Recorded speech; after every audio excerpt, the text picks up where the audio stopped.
It's the morning of May the 23rd, 1940, and in the skies over France, a Spitfire is being riddled with bullets by a German fighter. Inside, squadron leader Francis Drogo White manages to escape the melee. But this Spitfire is not going to make it home. He doesn't want to bail out.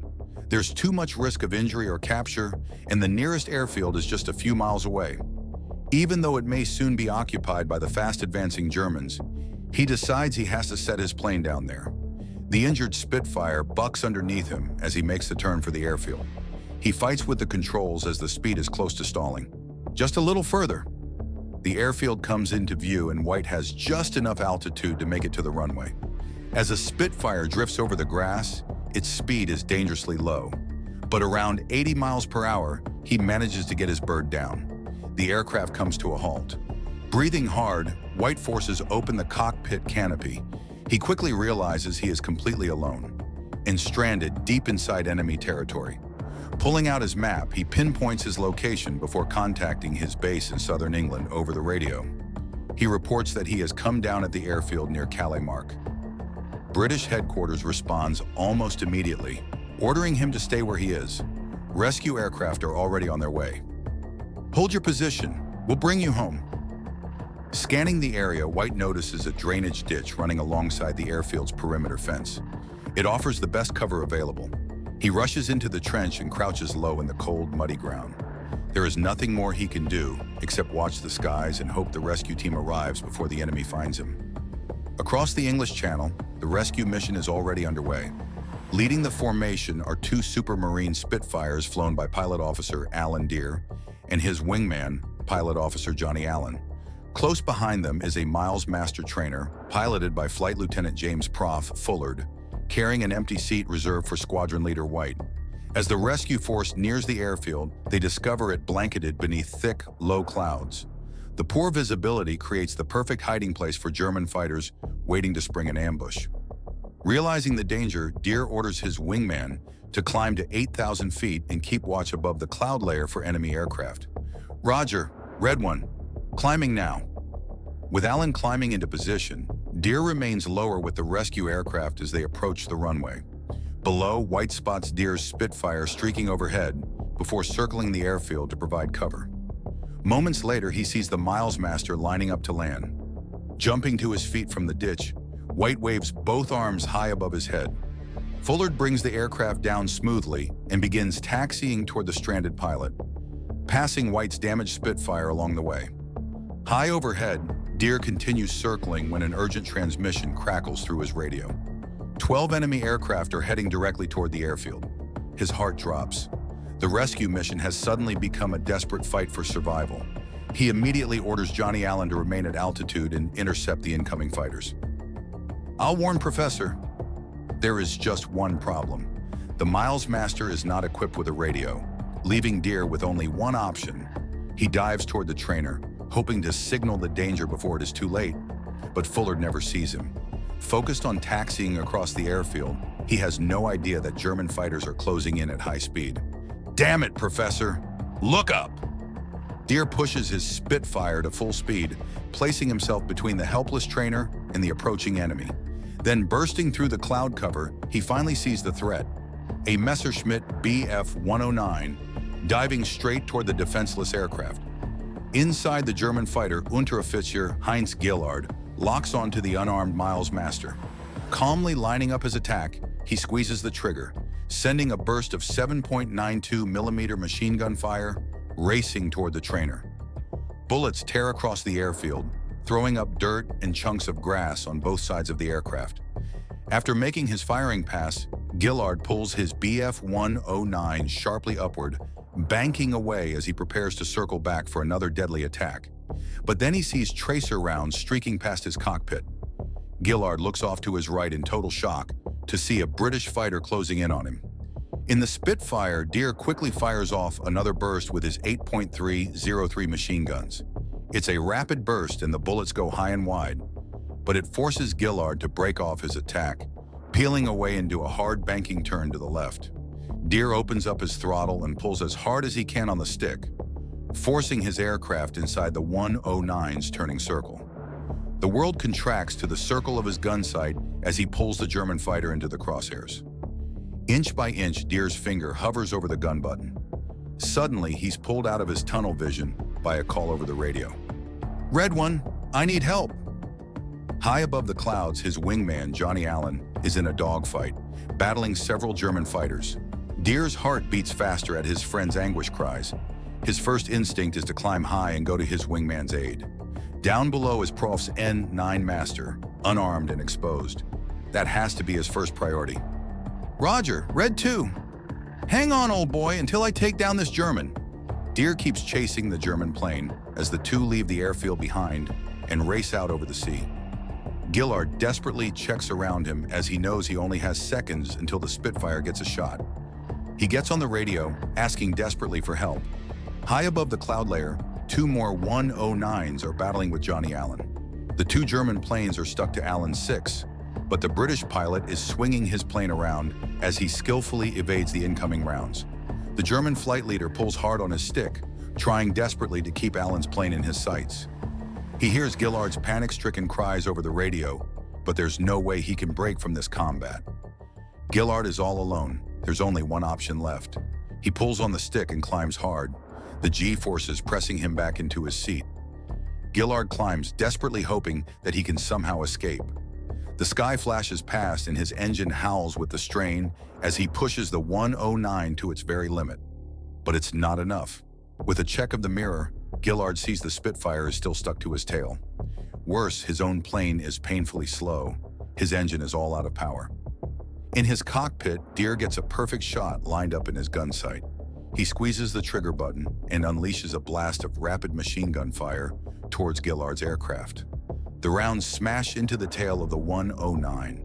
All around him, Gillard feels the crashing and tearing of his plane being ripped to pieces. Clouds of white smoke and fragments of the fuselage trail behind him as Deer's rounds smash through the rear fuselage into the cockpit and into his body. Gillard's hands fall from the controls, lifeless. But even without his pilot, the 109 keeps climbing and Deer keeps firing until the plane is wreathed in gray and black smoke. Then it stalls. For a moment, it hangs into the air. The plane flops onto its back, plunging vertically towards the sea. Deer watches as it goes spiraling down and splashes into the water. He is the first Spitfire pilot to shoot down a 109, but there's no time to savor the victory. Deer knows he needs to join his wingman, Johnny Allen, who he's left fighting off two bandits. "Red 2, do you read?" All he hears is the crackle of static. "Red, do you read?" With no response from his wingman, he heads towards the airfield to see how White and Professor are getting on. They're both sheltering in the ditch still, and the M9 looks unharmed, but they're far from safe. German forces are approaching over land, and there's still the threat of more Bf-109s. Deer finds no sign of Allen below the cloud layer, so opening up the throttle, he climbs hard and punches through the gray mist, searching for any sign of his friend. The sky seems empty. No matter how many times he talks to his radio, the response is always silence. The rescue mission has to come first, so pushing on the stick, he angles down through the cloud layer again when two 109s explode from the haze. Then they race past each other at incredible speeds. Deer sees the two German planes start to bank around for an attack. He takes a Spitfire into a tight turn and engages them single-handedly. The German pilots are stunned as the Spitfire rapidly closes in on them, seemingly turning at an impossible rate. Pulling in behind the first bandit, Deer gets his shot lined up and unleashes the full force of his guns. The tracer rounds smash into the German plane, and it soon starts trailing black smoke. But Deer keeps firing as panels and parts fly back towards him in the slipstream. The pilot finally loses control, and the 109 plummets to the ground. Far below, crouching in the ditch, Professor and White see the 109 come crashing down with a giant explosion. One down, one to go. Deer has used a lot of ammo in this fight already, but looking ahead, he sees the other 109 has used the fight to pull away. He opens the throttle and accelerates in pursuit. The German pilot throws his aircraft into a -G nosedive.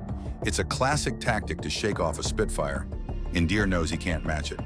Compared to the Bf-109's injection system in a dive, the Spitfire's Merlin 3 engine will be starved of fuel, causing it to stall and die. So Deer's solution is to roll the plane over and dive down inverted. It loses him precious seconds, but the engine keeps running.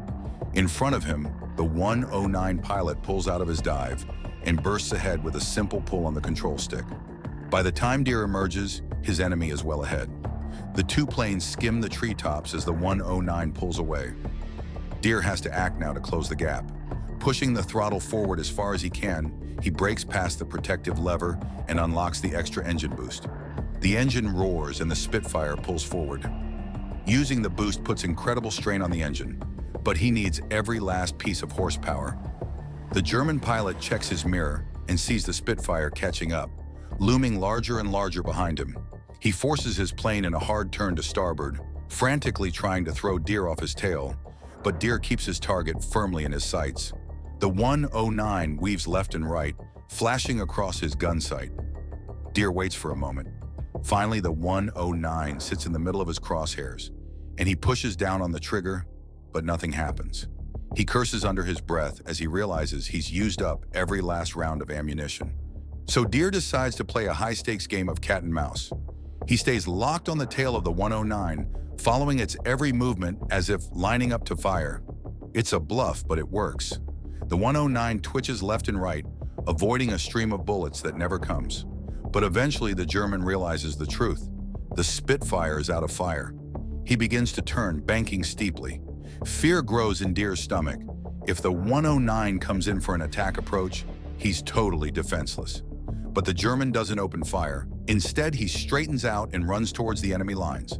Back at the airfield, Professor and White clamber out of the ditch. Having seen the final Bf-109 fly off, they rush into the M9 master and prepare for their departure. Professor gets the engine running and starts testing the controls. Let's get out of here. Within a few minutes, they're speeding down the runway and airborne on their way to the safety of England. When Deer returns to check on his friends, he sees that only White's abandoned Spitfire is left behind. His friends got away safely. He tries again to find his wingman, Johnny Allen. He tries a radio one more time. "Red 2, come in. Red 2, are you reading?" A familiar voice comes back to him. It's Allen. He tells Deer that he's shot down one of the Germans, but he's been badly hit and needs to head home. The plane is not flying right. Concerned that his friend might not make it across the channel in a badly damaged Spitfire, Deer pushes the throttle forward and races after him. After several tense moments, he finally spots the struggling fighter in the distance. Pulling alongside, he radios his wingman. "Red 1, how's she holding up? Over." After a brief pause, the reply comes back. Deer can't help but smile with relief. The Spitfire has taken a terrible beating, but she's still flying. Scarred and battered, the aircraft has just enough life left to carry its pilot home. With his wingman safely in sight, the two Spitfires turn toward England. Before long, they catch up with the slower Miles Master carrying Flight Lieutenant James Prof. Fullard and the rescued squadron leader White. Together, the small formation crosses the English Channel and returns safely to friendly territory. Against overwhelming odds, every man made it home alive. What began as a desperate rescue behind enemy lines became one of the RAF's most remarkable wartime missions. Courage, teamwork, and split-second decisions had turned what could have ended in tragedy into an unforgettable victory. The mission also secured a place in aviation history. During the fierce battle over the airfield, a Spitfire claimed its very first confirmed victory over a Messerschmitt Bf-109, marking the beginning of one of the most legendary rivalries in the skies of the Second World War. Stories like this remind us that history isn't shaped only by massive armies or famous generals. Sometimes it is defined by a handful of determined pilots who refuse to abandon a comrade, no matter the danger. Their bravery, loyalty, and sacrifice continue to inspire generations long after the engines fell silent. If you enjoyed this true story, don't forget to like the video, subscribe for more incredible World War II history, and let me know in the comments which heroic mission you'd like to see covered next.